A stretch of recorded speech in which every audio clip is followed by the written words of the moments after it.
শিক্ষার্থীদের সৃজনশীল প্রতিভাকে উৎসাহিত করতে আগরতলায় অনুষ্ঠিত হলো রাজ্যস্তরীয় স্কুল নাট্য প্রতিযোগিতার পুরস্কার বিতরণী অনুষ্ঠান। রাজ্যের বিভিন্ন বিদ্যালয়ের ছাত্রছাত্রীদের অংশগ্রহণে আয়োজিত এই নাট্য প্রতিযোগিতায় 8টি জেলা থেকে 8টি দল অংশগ্রহণ করে। তাদের অভিনয় ও সৃজনশীলতার স্বীকৃতি হিসেবে শনিবার ডক্টর শ্যামাপ্রসাদ মুখার্জি টাউন হলে আয়োজিত অনুষ্ঠানে বিজয়ী ও কৃতি প্রতিযোগিতার হাতে পুরস্কার তুলে দেন মুখ্যমন্ত্রী প্রফেসর ডক্টর মানিক সাহা।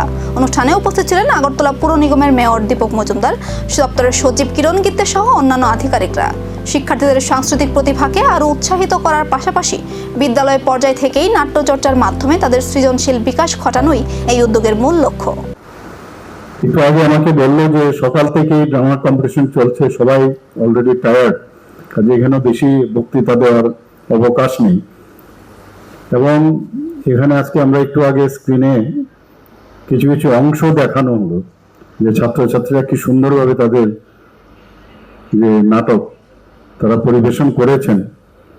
ত্রিপুরা রাজ্যে আমাদের ট্যালেন্টের কোনো অবস্থায় কোনো জায়গায় আমি দেখি যে খামতি নেই, কিন্তু খালি ওনাদেরকে যদি সেই পরিবেশ এবং সেই প্ল্যাটফর্ম দেওয়া যায় তাদের বিকাশ হবেই। এর মধ্যে আমার কোনো রকম আমি বলতে পারি বিন্দুমাত্র আমার আমি যদি বলি যে আমার চিন্তা যে হবে কি হবে না, কিন্তু পরন্তু নেই।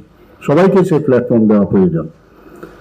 আজকে সত্যি আমি এখানে আসার কারণে আমি অত্যন্ত আনন্দিত যে এরকম বিদ্যালয়ের ছাত্রছাত্রীদের যে নাটক প্রতিযোগিতা যা বলা হয়েছে স্বাগত ভাষণে, যে বিভিন্ন ডিস্ট্রিক্টের থেকে যারা এসছেন এখানে 8 জেলার মঞ্চে সেরার স্বীকৃতি। এবার এই প্রতিভাবানদের মধ্যে কারা গড়বেন আগামী দিনের নতুন পরিচয়, নজর থাকবে সেদিকেই।